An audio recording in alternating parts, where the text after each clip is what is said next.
The year is 2021. Earth is dying, ravaged by World War Terminus and covered in radioactive fallout known as kipple. Most animals are extinct, and owning a real one is the ultimate status symbol, a moral imperative. For those who can't afford a real creature, there are convincing electric fakes. We meet Rick Deckard, a bounty hunter for the San Francisco Police Department. He's tasked with retiring the highly advanced Nexus 6 androids, which are practically indistinguishable from humans.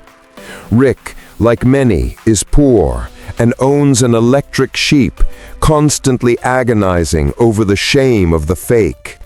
His current dilemma is 9 escaped Nexus 6 models have landed on Earth, and his career and his chances of buying a real animal depend on hunting them down. He needs to use the Voight-Kampff test, a complex empathy test that exposes the android's fundamental lack of human feeling. Rick's wife, Iran, uses a mood organ to dial up specific emotions, mostly to cope with the crushing depression of their desolate existence. But as Rick begins his hunt, he encounters Rachel Rosen, who complicates his understanding of the androids and his own job. Rachel is supposedly human, yet she fails the test and is revealed to be a powerful new Nexus 6 model. The lines between human and machine begin to blur, forcing Rick to question the entire system he upholds. Meanwhile, a man named John Isidore, deemed a special due to his radiation-induced intellectual disability, becomes entwined with the escaped androids. Isidore represents the very empathy Rick is trying to measure. He also practices mercerism, a post-apocalyptic religion involving an empathy box that connects users to the shared communal suffering of a man named Wilbur Mercer. The androids see mercerism as a scam, and they try to expose it to Isidore.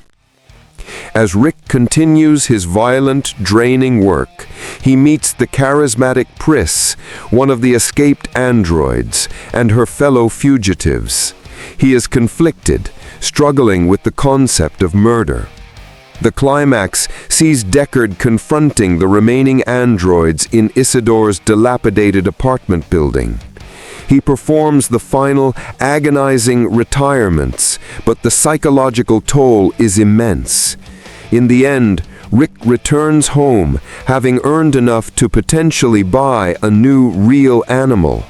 But his final discovery, a small electric toad he finds in the desert, a symbol of the pervasive fakery, forces him to confront the dark truth.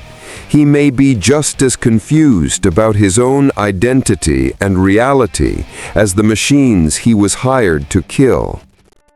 If this exploration of reality and empathy intrigued you, hit the subscribe button and check out our summary of the movie Blade Runner, linked in the description.